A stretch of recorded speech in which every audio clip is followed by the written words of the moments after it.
गोष्ट क्रमांक 6, आईची देखभाल. आजारी आईला चहाचा कप देऊन जॉर्ज औषधे आणण्यासाठी औषधाच्या दुकानात गेला. जेव्हा तो औषध घेऊन घरी आला तेव्हा त्याला आई म्हणाली, जॉर्ज, चहा थंड झाला. जॉर्जने पुन्हा चहा गरम केला व आईच्या समोर टेबलावर ठेवला. जॉर्जने आणलेली औषधाची गोळी आईच्या हातात दिली. आई गोळी खात असताना अचानक तिच्या हातातून गोळी खाली पडली. आईने पुन्हा जॉर्जला आवाज दिला, जॉर्ज, अरे गोळी पलंगाखाली गेली आहे, जरा मला ती काढून दे. हे ऐकताच जॉर्ज चांगलाच रागावला आणि आईला म्हणाला, काय आई, मगाशी तू चहा लवकर पिला नाही, तो थंड झाला, आता गोळी खाली पाडलीस. मी आता हेच कामे करत बसू का? मला अभ्यास सुद्धा करायचा आहे. आई काहीच बोलली नाही. काही दिवसानंतर आई आजीला भेटायला तिच्या घरी गेली होती. बाबा ऑफिसला गेले होते. आज जॉर्ज घरी एकटाच होता.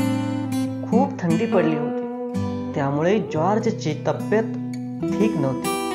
त्याला थंडी वाजत होती व तापही आला होता. त्याला वाटत होते की थोडा गरम गरम चहा प्यावा.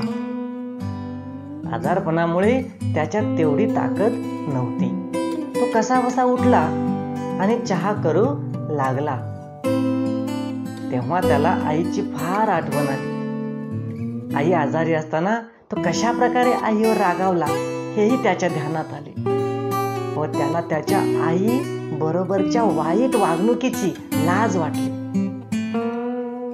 आईची वाट पाहत जॉर्ज तसाच झोपी गेला.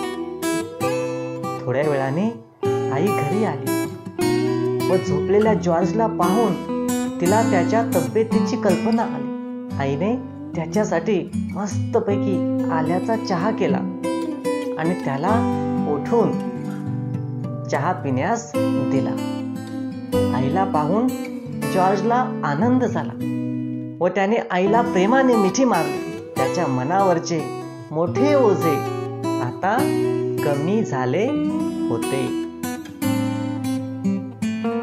गोष्टीवर आधारित प्रश्न पहिला, जॉर्जच्या जागी तुम्ही असता व आईसाठी दुकानात औषध मिळाले नसते तर काय केले असते? प्रश्न दुसरा, जर तुमची शाळेत असताना तब्येत बिघडली तर तुमची काळजी कोण घेते? कोण मदत करते?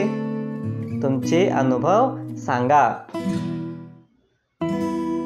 प्रश्न तिसरा, एखाद्या व्यक्तीची अडचण समजून न घेता तुम्ही त्याच्याबरोबर वाईट वागला आहात का? आता घरी गेल्यावर आपण आपल्या कुटुंबियांना ही गोष्ट सांगून त्यांचे विचार व त्यांचे अनुभव जाणून घ्या. तुम्ही किती लोकांना दुसऱ्यांची मदत करताना पाहिले आहे? तुमच्या कुटुंबातील सदस्य तुमच्या घरातील सदस्यांशिवाय इतर कोणाकोणाला मदत करतात? या सर्व प्रश्नांची माहिती घ्या. धन्यवाद.